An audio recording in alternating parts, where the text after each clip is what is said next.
So, hello mga may loves. Gagawa tayo ng creamy cucumber salad. So, binigay lang to ni Ate Cathy galing sa Lucia. Ayan, ang daming tira. So, kaysa mabulok, gawin na lang nating salad. So, let's go. Kinat ko na siya kanina. Tingnan natin siya sa malinis na lagayan. Kasi hindi natin dito pwedeng i-mix kasi sobrang liit. Let's go. Actually, talagang tinandaan ko yung lasa na natikmang kong cucumber salad dun sa Baguio. Talagang tumatak yung lasa niya sa dila ko, pati sa utak ko kung paano ko siya gagayahin. So, let's go. Itatry natin siya. Kung magagaya ko yung pinaka lasa ng salad. Sayan. Mahalo na siguro natin o maliit pa rin. So, mag-mix muna tayo dito ng ating gagamiting sauce. So, ang ating gagamitin ng sauce ay kalamansi kasi mahirap tayo. Charis. Kasi mas mura. Lemon sana, pero mas mura ang kalamansi. Pero pares lang naman ang lasa. Asukal at paminta, all-purpose cream, then mayonnaise. Tapos mag-add din ako ng black sesame seed. Then asin para mabalance yung tamis at asim, di ba? So let's go na, mag-mix na tayo, mag-magic tayo ng ating salad. Cucumber salad. So, magbukas tayo ng ating all-purpose cream. Nestle, baka naman. So, buksan na natin to. Lalaro tayo ng luto-lutuan. So, kailangan magaya natin yung kinainan namin to na napakasarap na buffet do. Napakamura sa ano ba yung Baguio. Yan. Yan. That is one. I-mix natin to. Yan. Ang iingay na mga dog. Tuwing mag-video ko, maingay talaga sila. Pero pag hindi ako nag-video, ang tahimik dito sa loob ng bahay. Nakikisabayin mga aso sa mga kapitbahay. Ang iingay. Yan. Simutin muna natin to. Ito yung texture. Yan yung texture niya. Hindi ko na siya nilagay sa rep. So, saidin muna natin tong ating all-purpose cream. Meron mancha yung kuko ko dahil sa RDL. So, ayan. Nasaid na natin yung pinaka patak ng all-purpose cream kasi napakamahal.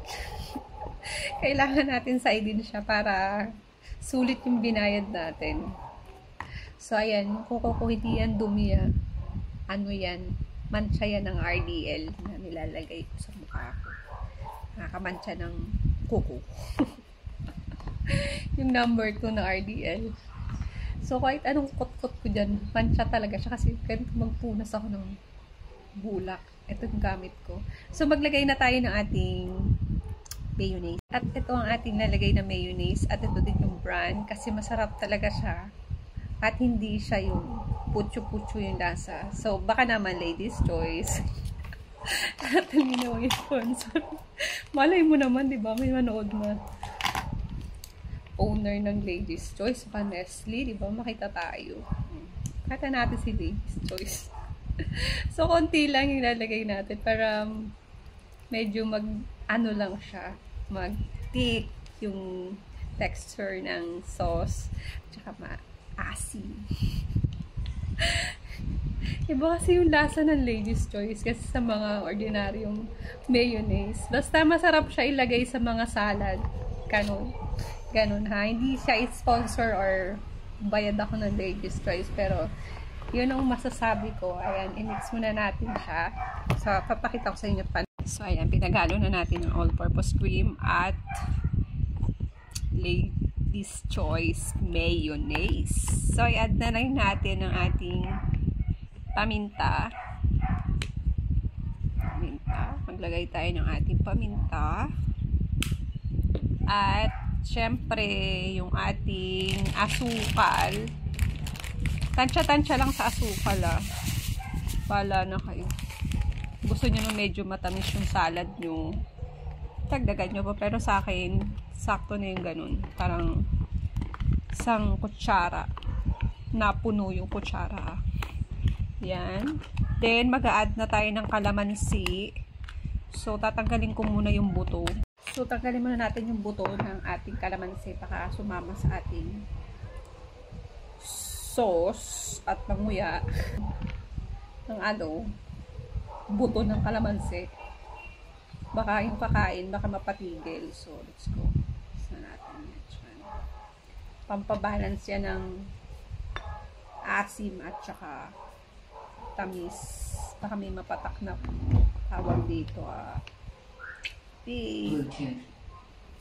Oh my God. Connected. Oh, let's go. Yan. Halo natin. Then mag-add pa tayo ng ating yan. So, ayan. Natanggal ko na yung mga buto. So, maglagay na tayo ulit. Yan. Tandaan, ang kalamansi, pampabalance ng lasa. Hindi para pang keme-keme lang. Lemon sana yan, kaso yun nga, mas mahal yung lemon. So, kung ano lang yung mura, yun na lang. Pares lang naman ang lasa, maasim, di ba? So, ayan. Haluin na lang natin ulit. Then, naglagay tayo ng ating sesame seed. Black sesame seed. So, let's go. Maglagay na tayo ng sesame seed. Black sesame seed. Yan. Nakikita niyo sa mga salad. Alam niyo, actually hindi naman ako nag-i-stock nito. Na mali lang yung checkout ko noon kasi 'di ba nag-aano ako ng chia seed ganun. So namali lang yung checkout ko kaya madami ako nun. So ito yung siya. Okay. So ayan. Okay na yan. So next, maglagay tayo ng asin. O salt. Wala akong iodized salt. Mahirap lang kami. So, kaya rock salt na lang. Bahala kayo dyan. Basta bahala kayo kung anong available. Huwag na kayo mag-inarte. Kung ano lang available sa bahay nyo, yun na lang. Basta kung mga nasusundan nyo kung paano yung procedure ko, paano pag-mix, tandaan nyo na lang. Huwag kayong susunga-sunga dyan. So, i-mix natin ulit. So, pagka-mix natin, maglalagay sana ako ng olive oil kaso wala akong available na olive oil. So, skip na natin siya. So, hindi na natin siya kailangan. So, ilagay na natin siya sa ating cucumber na slice. So, buhos na natin lahat. Hindi ko makita yung screen. Kasi hindi ako nakasuot na contact lens at saka salamin. So, let's go.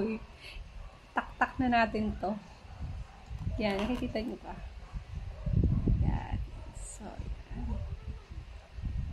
So, yung amoy niya, nakakatakam na. Mahilig nga pala ako sa mga salad, lalo ng coleslaw. Depende sa timpla ha, kasi kahit coleslaw yan, pero hindi ko trip yung lasa. Hindi ko siya kakainin, kahit favorite ko pa siya. So, let's go. Isaid muna natin to. So, haluin na natin. Pakita ko sa inyo para makita. So, ganyan siya. Ang bango, ang bango, ang bango. Yan. Mix natin.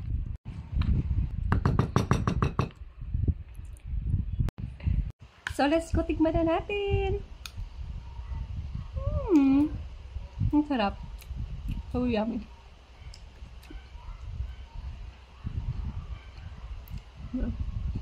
Try nyo na rin at salamat sa panonood.